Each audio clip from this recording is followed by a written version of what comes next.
तो इस lecture series में आपका फिर से स्वागत है। तो आज का जो हमारा टॉपिक है वो basically basic concept of automate. तो अब चलते हैं हम अपने नेक्स्ट कंसेप्ट के ऊपर। कंसेप्ट है हमारा लैंग्वेज की। लैंग्वेज किसको कहते हैं, क्या होता है और कैसे ये यूज़ होगी। तो अब लैंग्वेज हमारी होती क्या है भाई? कुछ नहीं होता। लैंग्वेज बेसिकली हमारा क्या होता है, इज ए सबसेट ऑफ, अगर हमें कोई अल्फ़ाबेट मिला हुआ है, अल्फ़ाबेट हमारा सिग्मा, और सिग्मा का ये क्या है, क्लोजर, तो जो भी लैंग्वेज होगी वो इसका सबसेट होगी। यानी कि लैंग्वेज बेसिकली क्या होती है, सबसेट ऑफ उस अल्फ़ाबेट, जिस अल्फ़ाबेट की लैंग्वेज हम बना रहे हैं उसका क्लोजर, स्टार क्लोजर, यानी कि रिफ्लेक्सिव ट्रांजिटिव क्लोजर बोलो आप, या जो भी आपकी मर्जी है। फिलहाल तो मैं इसको क्लोजर बोल देता हूँ या इसको स्टार बोल देता हूँ कि सिग्मा का स्टार। और स्टार क्या होता है, जहाँ पे वो सबका यूनियन करता चला जाता है। ठीक है, तो वो जो लैंग्वेज होगी वो क्या होगी, इसका एक सबसेट होगी। ऑल इन ऑल जो लैंग्वेज डिफाइन करी जाती है वो किससे डिफाइन करी जाती है, वो डिफाइन करी जाती है आपकी एक अल्फ़ाबेट के ऊपर। तो ए लैंग्वेज जनरली डिफाइन या डिपेंड ऑन द सेट। कौन सा सेट के ऊपर डिपेंड करती है, वो सबसेट। मतलब बेसिकली वो क्या होती है, सबसेट होती है। तो वो पूरी की पूरी डिपेंड किसके ऊपर करती है, इस सिग्मा के क्लोजर के ऊपर। इसका क्या होती है, वो सबसेट होती है। तो लैंग्वेज कोई भी हो वो आपका बेसिकली क्या होती है, subset of this particular alphabet set. मैंने अभी कहा कि भाई इसके ऊपर डिपेंड करती है, इसका सबसेट होती है। और सबसेट में हमने एक चीज़ देखी थी कि अगर मैंने यहाँ पे एलिमेंट लिए थे 1 2 3, तो मैंने इसके सबसेट कौन कौन से बनाए थे, 1 बनाया था एक सबसेट बनाया था 2, एक सबसेट बनाया था 3, ठीक है, एक सबसेट बनाया था 1 2 1 3, ऐसे सबसेट बनाए थे ना। तो ये जो 1 सबसेट है, क्या इसमें 2 और 3 इंक्लूड है? नहीं है ना। तो इस चीज़ को याद रखिएगा, ये जो एल है, ये जो लैंग्वेज है, ये इस बात पे कभी भी डिपेंड नहीं रहेगी कि जो आपने एल बनाया है, लैंग्वेज बनाई है, लैंग्वेज का जो सेट बनाया है, उस सेट में सारे के सारे अल्फ़ाबेट के एलिमेंट्स आने ज़रूरी हैं। यानी कि अल्फ़ाबेट अगर आपको सिग्मा दिया हुआ है, फॉर एग्जांपल आपको सिग्मा दिया हुआ है यहाँ पे, ये आपको सिग्मा दे दिया 0 1 2 3, ठीक है। और मैंने जो लैंग्वेज का सेट बनाया, मैंने सिर्फ बनाया कि वो सारी लैंग्वेज आनी चाहिए या वो सारी स्ट्रिंग्स आनी चाहिए जिसमें सिर्फ 0 और 1 ही हो, उन्हीं का कॉम्बिनेशन हो। या फिर और थोड़ा छोटा करते थे, ज़्यादा बड़ा हो गया, कि मुझे जो स्ट्रिंग का सेट बनाना वो लेना जिसमें सारे 0, वो लैंग्वेज का सेट बनाना है। तो जिसमें सारे 0, एक एम्प्टी इसमें बाय डिफ़ॉल्ट इंक्लूड कर दीजिएगा।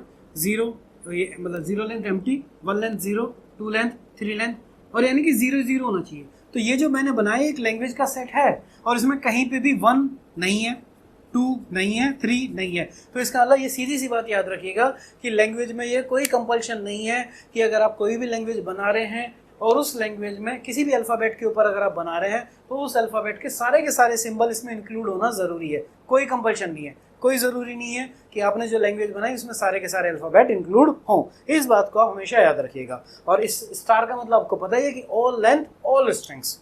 अब बात आती है लैंग्वेज को रिप्रेजेंटेशन, यानी कि लैंग्वेज को लिखने की। तो आप शुरू में जाइए जहाँ हमने सबसे पहली बात करी थी कि या तो हम उसे क्या करें, बाय डिस्क्राइबिंग करें, एक एक एलिमेंट लिखें लैंग्वेज का, जैसे हमने यहाँ पे लिखा 1 2 3 ऐसे, सॉरी इससे पहले जो हम लैंग्वेज की लेंथ बना रहे थे। या फिर हम उसको क्या करें, बाय डिस्क्राइबिंग मेथड से। तो बाय लिस्टिंग मेथड और बाय डिस्क्राइबिंग मेथड, 2 मेथड हमने पढ़े थे ना शुरू में। तो लैंग्वेज को भी उसी तरीके से यहाँ पे रिप्रेजेंट करा जाएगा। तो मैंने एक लैंग्वेज ली एल, अल्फ़ाबेट लिया मैंने ए और बी, और लैंग्वेज ली मैंने एल। अब एल में मैंने क्या लिखा यहाँ पे, कि यहाँ पे मैंने लिखा set of all strings consist n number of A followed by n number of B, A's और बीज। ये मैंने लैंग्वेज लिख दी। तो मैंने क्या किया, डिस्क्राइब ही तो किया।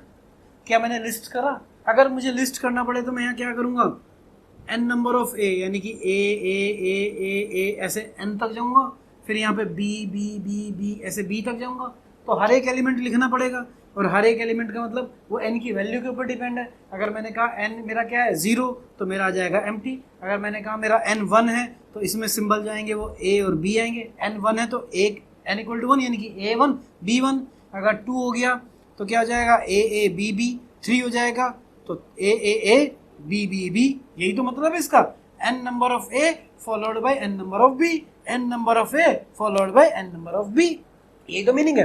तो इसलिए अब मैं अगर लिस्टिंग वाली बात करूंगा तो मुझे सारे लिखने पड़ेंगे। अब कहाँ तक लिखूंगा भाई, तो इसीलिए मैंने इसको क्या करा, डिस्क्राइबिंग फॉर्मेट में लिख दिया। इसीलिए जो शुरू में हमने पढ़ा था कि डिस्क्राइब करना बहुत ज़रूरी होता, और पूरी लैंग्वेज हम इसी तरीके से लिखेंगे कि set of all string consist, जो भी कंडीशन होगी उसकी n number of a followed by n number of b, या 2a 2b, या 1a 3b 3a 1b, कोई भी कॉम्बिनेशन हो सकता है, वो जो भी होगा। तो ये इसका लैंग्वेज का डिस्क्राइबिंग मेथड हो गया है। ठीक है, अब बात करते हैं टाइप ऑफ लैंग्वेज की। तो टाइप ऑफ लैंग्वेज में हम जो पढ़ते हैं, सबसे पहला एम्प्टी लैंग्वेज। एम्प्टी लैंग्वेज है इनकी जिसमें कोई भी स्ट्रिंग नहीं हो, एम्प्टी। ठीक है, उसको जो रिप्रेजेंट करा जाता है वो रिप्रेजेंट करा जाता है टाइप ऑफ लैंग्वेज में। हमने सबसे पहला हम क्या पढ़ेंगे, एम्प्टी लैंग्वेज, दूसरा फाइनाइट और इनफाइनाइट। एम्प्टी लैंग्वेज क्या होती है, यानी कि वो लैंग्वेज जिस उस सेट में कोई भी स्ट्रिंग ना हो। अगला आता है फाइनाइट लेंथ। तो फाइनाइट लेंथ का मतलब है कि वो सारी लैंग्वेज का सेट जिसमें स्ट्रिंग की लेंथ फाइनाइट होती है, यानी कि मुझे पता है कि इसकी लेंथ 5, 10, 15, 20, 50, 100 है, तो फाइनाइट है। और अगर उसकी लेंथ का मुझे क्लियर नहीं है, जैसे मैंने लिख दिया यहाँ पे a की पावर n, b की पावर n, और इस n का मैंने यहाँ कंडीशन डाल दी n इज ग्रेटर देन और इक्वल टू 0। ये मेरी कोई लैंग्वेज है, मैंने लिखा लैंग्वेज है, लैंग्वेज मैंने ये लिखी, ये मेरी लैंग्वेज है। अभी जो मैंने वहाँ डिस्क्राइबिंग लिखा था वही सेम चीज़ है ये बेसिकली। तो मैंने यहाँ पे इसको एक तरीके से लिख दिया कि a की power n followed by b की पावर n, कि number of n number of a followed by n number of b where n is greater than और इक्वल टू 0। तो ये मेरी एक कंडीशन है, और इसमें इसका एंड नहीं लिखा हुआ। तो इस टाइप की जो लैंग्वेज होगी वो क्या होगी, इनफाइनाइट लैंग्वेज होगी। और अगर मैंने यहाँ लेंथ एग्जैक्ट फिक्स कर दी, मैंने लेंथ कि 4 लेंथ तक की सारी स्ट्रिंग, 5 लेंथ तक की सारी स्ट्रिंग, 6 लेंथ तक की, तो वो सारी मेरी फाइनाइट लैंग्वेज हो गई। और फिलहाल ये इनफाइनाइट लैंग्वेज है। तो इन दोनों में मुझे नहीं लगता कि आपको कोई कंफ्यूजन होने वाला है, ये क्लियर हो गया होगा। अब अपना टॉपिक आता है operation on language. Operation on language में सीधी सी बात है, ये जो यूनियन इंटरसेक्शन है तो मैंने आपको बता ही चुका हूँ, तो इनकी बात छोड़िए। अब थोड़ा सा एक स्टेप आगे चलते हैं। Complement, concatenation, reverse, star closure और पॉजिटिव क्लोजर। मुझे इन तीनों से ज़्यादा कोई खास मतलब नहीं, क्योंकि तीनों आपके पढ़े हुए हैं। रिवर्स में रिवर्स कर देना, कॉन्केटेनेशन में दो स्ट्रिंग को जोड़ना, दो स्ट्रिंग को जोड़ के जो नई लैंग्वेज बनेगी वो जो हम पढ़ चुके हैं। कॉम्प्लीमेंट सीधी सी बात है, उसका कॉम्प्लीमेंट करना। ये तीनों चीज़ें आप लोगों ने अभी मैं बता चुका हूँ और तीनों पढ़ भी चुके हैं। जो मेन चीज़ है स्टार क्लोजर और पॉजिटिव क्लोजर निकालना, ये बिल्कुल उसी तरीके से निकलेगा जैसे हमने रिलेशन का निकाला था। तो अभी पहले हम इन्हीं के बारे में बात करते हैं। तो पहले हम कॉम्प्लीमेंट के बारे में बात करते हैं। तो अगर कोई लैंग्वेज है एल और इसका मुझे कॉम्प्लीमेंट निकालना हो, यानी कि इसका एल कॉम्प्लीमेंट निकालना हो, तो कॉम्प्लीमेंट में क्या था जो हमने सेट का किया था, याद करिए। सेट में हमने किया था ना कि एक यूनिवर्सल सेट लिया था और ए कॉम्प्लीमेंट किया था। तो ए कॉम्प्लीमेंट में हमने किया था बेसिकली यूनियन में से ए को माइनस किया था, यही तो था हमारा कॉम्प्लीमेंट। सेम चीज यहाँ पे, ये जो एल हम निकालते हैं, इस एल का यूनिवर्सल सेट कौन है, ये किसका सबसेट है, ये इसी का तो सबसेट है। एल किसका सबसेट है, इस वाले सिग्मा स्टार का सबसेट है, यही हमने पढ़ा अभी तक। तो इसका मतलब जब इसका कॉम्प्लीमेंट निकालेंगे यानी कि एलसी लिखेंगे, तो इसका जो, क्योंकि कॉम्प्लीमेंट की बात आई तो यूनिवर्सल सेट की बात आएगी, यूनिवर्सल सेट की बात आएगी तो इसका यूनिवर्सल सेट कौन है, ये और ये है। तो इसका मतलब कॉम्प्लीमेंट क्या होगा, यूनिवर्सल सेट माइनस ए। तो यहाँ पे ये सेट है तो इसका यूनिवर्सल सेट कौन है, ये माइनस एल। जब आप करेंगे तो यही क्या होता है, इसका कॉम्प्लीमेंट होता है मेरे भाई। तो ये समझ में आया। इसमें और ज़्यादा मुझे कुछ दिमाग लगाने की ज़रूरत नहीं है, सिर्फ आपको याद रखना है कि सिग्मा का जो स्टार होता है यानी कि क्लोजर माइनस एल, यही इसका क्या होता है, कॉम्प्लीमेंट होता है। और इसी पे हमारी सारी बात खत्म हो जाएगी। इससे ज़्यादा हमें और कुछ इसके बारे में जानने की ज़रूरत नहीं है। अगर हमें ये पता है कि ये ऑपरेशन कैसे हुआ है तो इसको जानने में हमें कोई प्रॉब्लम नहीं है। ठीक है, चलिए अगला हमारा कौन है, कॉन्केटेनेशन। कॉन्केटेनेशन तो हमने बताया था भैया, स्ट्रिंग जोड़ते चले जाओ, जो भी स्ट्रिंग आप जोड़ोगे, मतलब जैसे कि फॉर एग्जांपल मैंने यहाँ पे L1.L2 किया, तो L1.L2 का अभी जो क्वेश्चन किया था ना, याद करिए पिछला क्वेश्चन जो यूपीपीसीएल का था, वो क्या कॉन्केटेनेशन से ही तो किया था हमने कि भाई अगर वहाँ दो स्ट्रिंग दी हुई, एक स्ट्रिंग 1 थी एक स्ट्रिंग 0 थी, तो इनका कॉन्केटेनेट ही तो किया था हमने, एक का आगे पीछे करके। अब वो डिपेंड है कि आप L1 पहले लेते हैं L2 पहले लेते हैं, तो आप इसका कॉन्केटेनेट करेंगे, जो भी नया स्ट्रिंग बनेगी वो उस लैंग्वेज का सेट हो जाएगा। तो दो लैंग्वेज के जितने भी स्ट्रिंग्स हैं, चलिए मैं कर ही देते हैं क्वेश्चन को। मान लीजिए मैंने एक L1 ले लिया जिसमें मेरी जो वो है लैंग्वेज है, वो उसमें दो एलिमेंट हैं A और B, यानी कि दो ही स्ट्रिंग है। और जो मेरी L2 है उसमें मेरी दो स्ट्रिंग है, एक 0 एक 1 है। ठीक है, तो मेरा L1.L2 क्या बनेगा, यानी कि जो नई लैंग्वेज बनेगी कॉन्केटेनेट करने के बाद, उसमें हो जाएगा मेरा A 0 A11 और दूसरा हो जाएगा B00 और B11। इन चार के अलावा कोई एलिमेंट बनेगा ही नहीं। L1 कॉन्कनेट L2 है, तो L1 का एलिमेंट कॉन्कनेट किसके साथ करेगा? 00 के साथ, 01 के साथ। ऐसे ही B किसके साथ करेगा? 0 के साथ और 11 के साथ। मैंने सारे एलिमेंट ले लिए, तो जो नई लैंग्वेज बनी वो मेरा ये बनी। तो ये हो गया मेरा कॉन्केटेनेशन। रिवर्स का मतलब सीधा सा है कि लैंग्वेज में जितनी भी, चलिए इसी का रिवर्स कर देते हैं हम। ये जो थर्ड ऑपरेशन है हमारा रिवर्स, इसके ऊपर रिवर्स कर देते हैं। तो रिवर्स का मतलब है कि इस L का मुझे रिवर्स करना है, तो जितनी भी स्ट्रिंग्स है इसके अंदर है उन सबको रिवर्स ऑर्डर में लिख दीजिए। रिवर्स ऑर्डर में लिखने का मतलब है ये पहली string 00A, 11A, 00B, 11B, ये जो बना ये मेरा क्या हो गया? ये उस लैंग्वेज का रिवर्स हो गया। सिंपल सा है, इसमें कुछ भी नहीं कंफ्यूजन है। ठीक है, तो अब ये क्लियर हो गया आपको। अब बात करते हैं स्टार क्लोजर की। कुछ जगह से स्टार क्लोजर लिखा जाता है, कुछ जगह से लीन क्लोजर लिखा जाता है, कुछ जगह से क्लोजर लिखा जाता है। ठीक है, ये आपकी बुक के ऊपर डिपेंड है कि आप अपनी बुक में क्या पढ़ रहे हैं, लेकिन कंसेप्ट हर बुक में यही रहेगा जो मैं बताने वाला हूँ।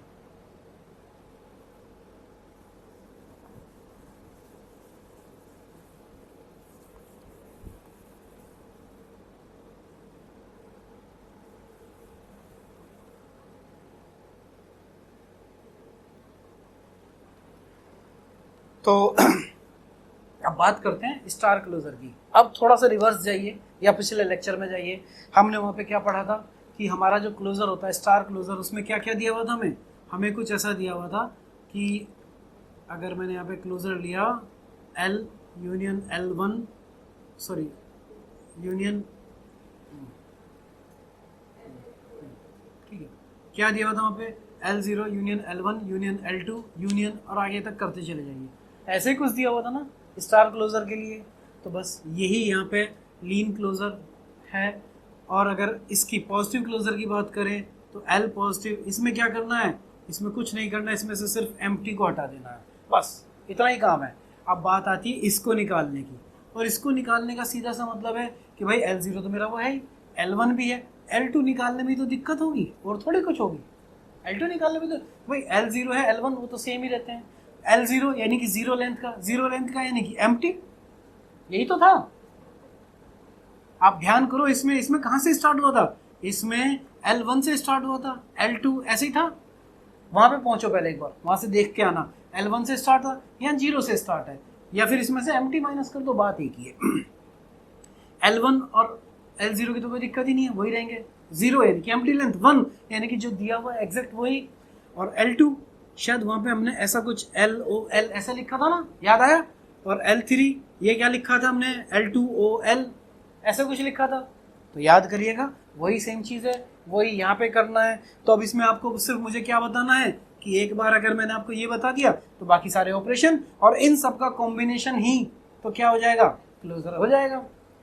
तो अब बात करते हैं किसकी, कि हम जो है इसको निकालें, L2 को निकालना सीख लें, ये L स्क्वायर को निकालना सीख ले, ये LOL कैसे बना।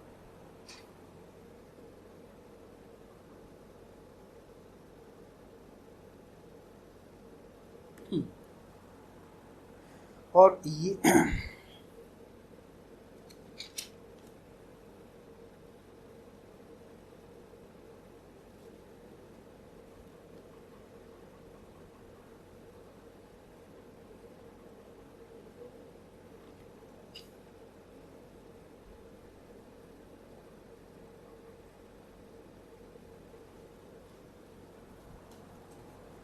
तो अब इसका क्या अब देखते हैं ये कैसे बना है। ये कैसे बना है? कुछ नहीं बना है, इसमें सिर्फ हमें क्या करना है? एक तरीके से कॉन्कनेट करना है बस। यानी कि अगर मेरे पास कोई लैंग्वेज है A की पावर n B की पावर n है, ये लैंग्वेज है मेरे पास, और मुझे L स्क्वायर निकालना है, तो मैं इसको LOL लिखूंगा या कोई और सिंबल यूज़ करूंगा, तो कुछ मतलब नहीं है इसका। L.L है, L.L का मतलब कॉन्कनेट एक तरीके से।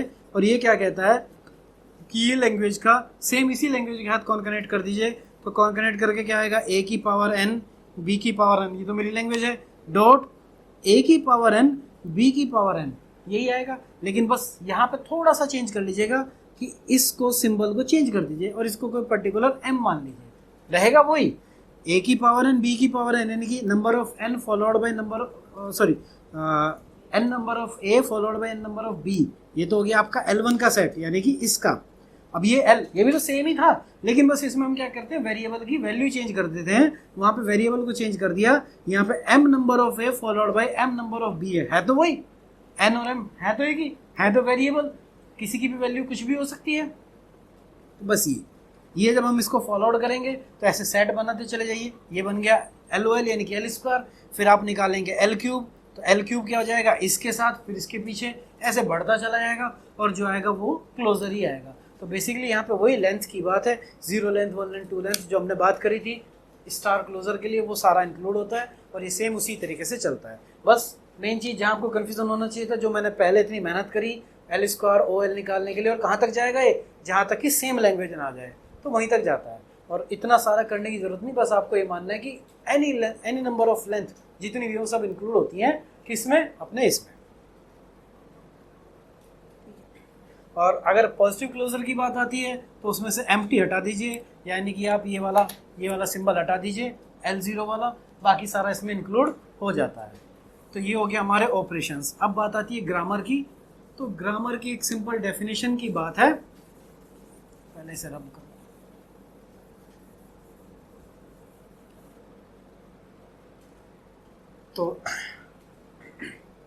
तो अब अगला हमारा टॉपिक है ऑपरेशन ऑफ लैंग्वेज, हम कर चुके हैं। अब हमारा तो अब स्टार्ट करते हैं अपना नेक्स्ट ग्रामर के बारे में बात करते हैं। हम यहाँ पर ग्रामर क्या है, अभी इस ग्रामर की सिर्फ डेफिनेशन और थोड़ा सा समझने की कोशिश करेंगे, ग्रामर और ऑटोमेटा दोनों को ही।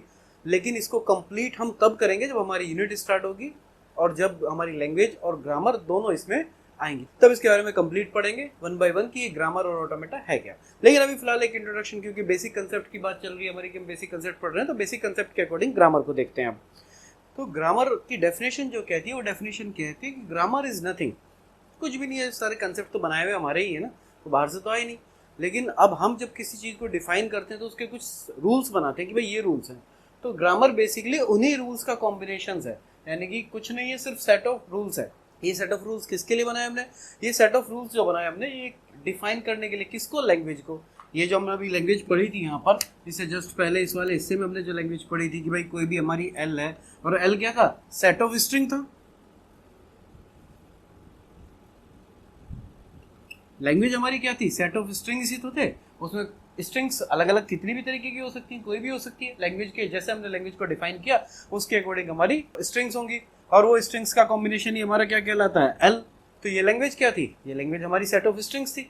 अब सेट ऑफ स्ट्रिंग्स को डिफाइन, ये जो सेट ऑफ स्ट्रिंग्स है, ये जो हमारी लैंग्वेज है, इसको डिफाइन करने के लिए जो हमने रूल बनाए वो हमारी ग्रामर कहलाती है।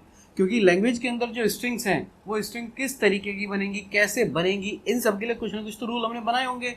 तो अब इसका मतलब यहाँ पर जो हम ग्रामर डिफाइन करते हैं, वो ग्रामर हम इसी तरीके से डिफाइन करते हैं कि हम इसको G से रिप्रेजेंट करते हैं। पहली चीज़ तो ये ग्रामर, इसमें 4 हमारे V T P S, ये हमारी ग्रामर होती है।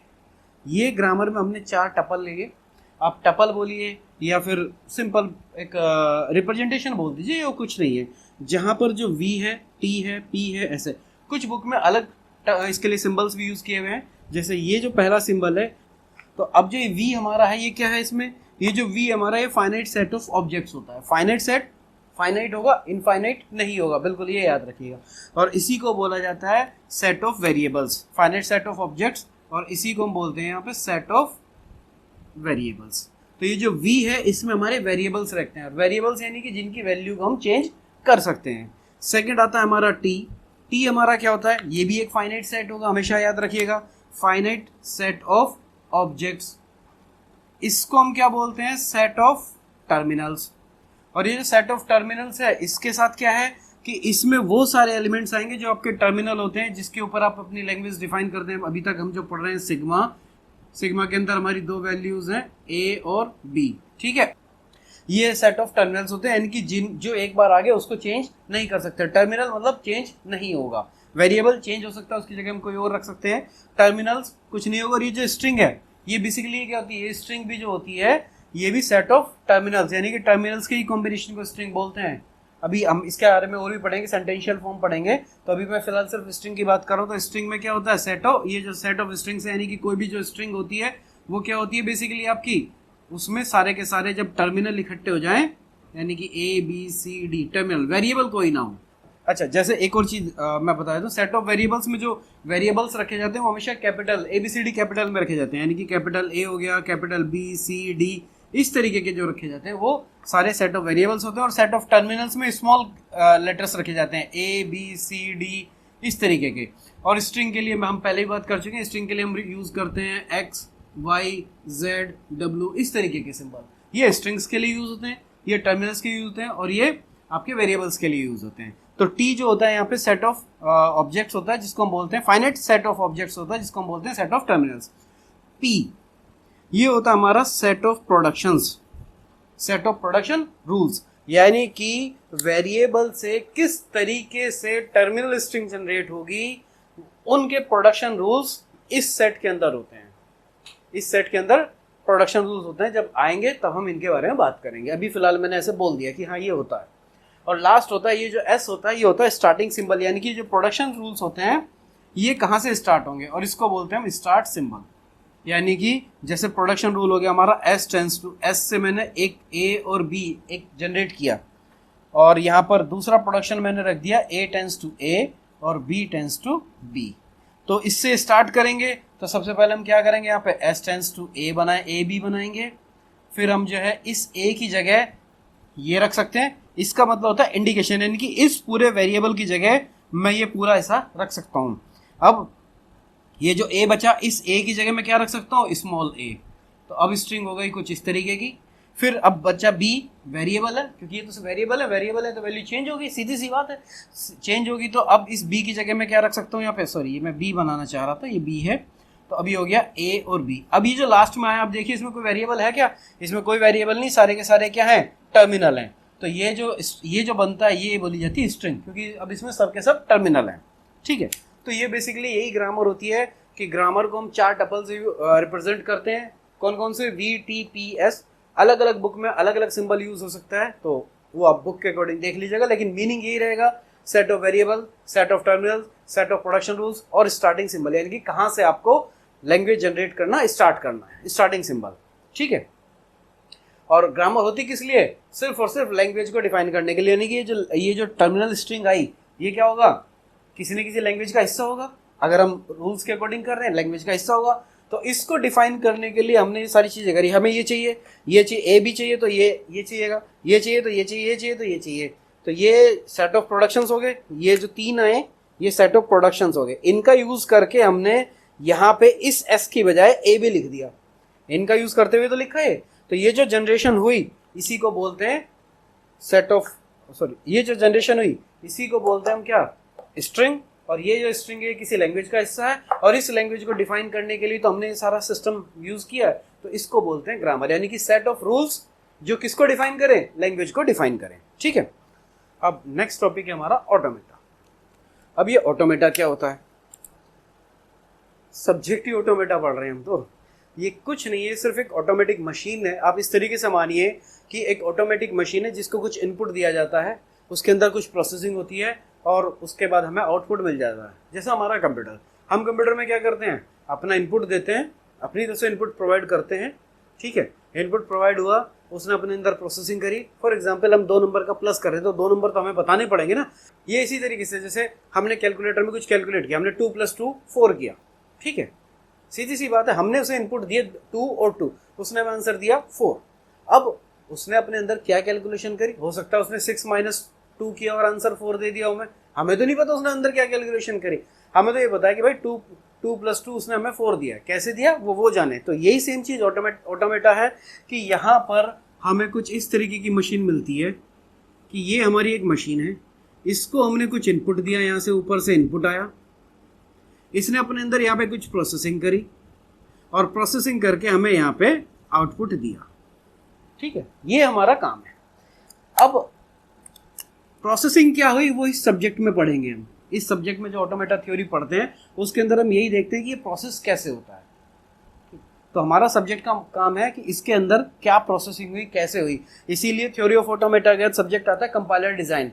तो वो जो कंपाइलर डिज़ाइन होता है कि लैंग्वेज को कैसे कंपाइल किया जाएगा, कैसे बनाई जाएगी, वो सब उसके अंदर होता है। और वो उसका जो बेस होता है वो ये थ्योरी ऑफ ऑटोमेटा होता है। तो हमें ये एक बेसिक तो ये पढ़ना ही पड़ेगा।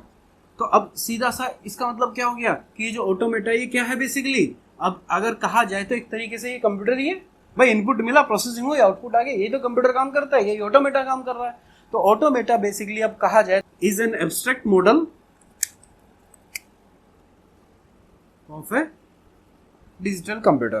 भाई डिजिटल कंप्यूटर यही तो है, इनपुट है, प्रोसेसिंग हुई, आउटपुट मिल गया। इसके अंदर क्या काम हुआ वो हमें नहीं पता, लेकिन हमें इस सब्जेक्ट में यही पढ़ना होता है कि अंदर क्या वर्क हो रहा है। तो अब जो हमें पढ़ना है इसके अंदर डिजिटल मतलब ये जो एब्स्ट्रैक्ट मॉडल है, इस एब्स्ट्रैक्ट मॉडल के अंदर ये प्रोसेसिंग देखनी है।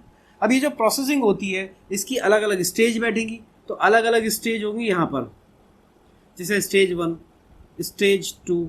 ये स्टेज से मतलब यानी कि स्टेप्स कि ये जो प्रोसेसिंग कर रहे हैं हम, इस प्रोसेसिंग में क्या क्या स्टेप्स यूज हुए। तो स्टेप 1, स्टेप 2, स्टेप 3। तो ये जो प्रोसेसिंग है इन स्टेप्स का जो रिजल्ट आता है वो घूम के यहाँ आता है और ये रिजल्ट वापस हमें यहाँ मिल जाता है।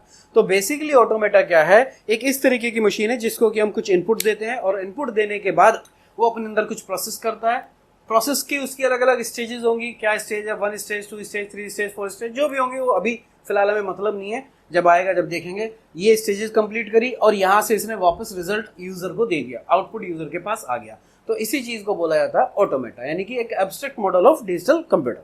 ठीक है, अब यहाँ पर हमारा जो चैप्टर है ये वाला the basic concept of automata, जितनी भी मुझे लगता था कि ज़रूरी है वो सब मैंने बताने की कोशिश करी है।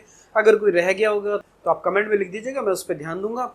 और तो अब इस लेक्चर को हम यहीं पे फिनिश करते हैं, क्योंकि जितना भी बेसिक कंसेप्ट ऑफ ऑटोमेटा में था, जो मेन कंसेप्ट थे वो मैंने बताने की कोशिश करी। अगर कोई छूट गया हो तो मैं माफ़ी चाहूँगा। अगर कोई रह गया है आप कमेंट कर दीजिए, मैं उसमें बना दूंगा एक वीडियो। मुझे उम्मीद है कि वैसे कोई छूटा नहीं है। अगर कोई फिर भी कन्फ्यूज़न है तो बिल्कुल लिखिएगा कमेंट में, क्योंकि आप लोगों के कमेंट से ही मुझे पता लगेगा कि मैं कितना ख़राब पढ़ा रहा हूँ। तो ये खैर सारे टॉपिक्स मैंने कवर कर दिए हैं। अब इससे नेक्स्ट टॉपिक जो हम करेंगे, जैसे यूनिट वाइज डिफाइन होता है सिलेबस यूनिवर्सिटीज़ में, तो इससे जो नेक्स्ट टॉपिक है उसमें हम फाइनाइट ऑटोमेटा के बारे में पढ़ेंगे। और फाइनाइट ऑटोमेटा में डिटरमिनिस्टिक फाइनाइट ऑटोमेटा और नॉन डिटरमिनिस्टिक फाइनाइट ऑटोमेटा, मिले मुरे मशीन, और ये सब जो फर्स्ट यूनिट में नॉर्मली सभी के होता है वही यूनिवर्सिटी सिलेबस हम यहाँ पे पढ़ेंगे। Thank you.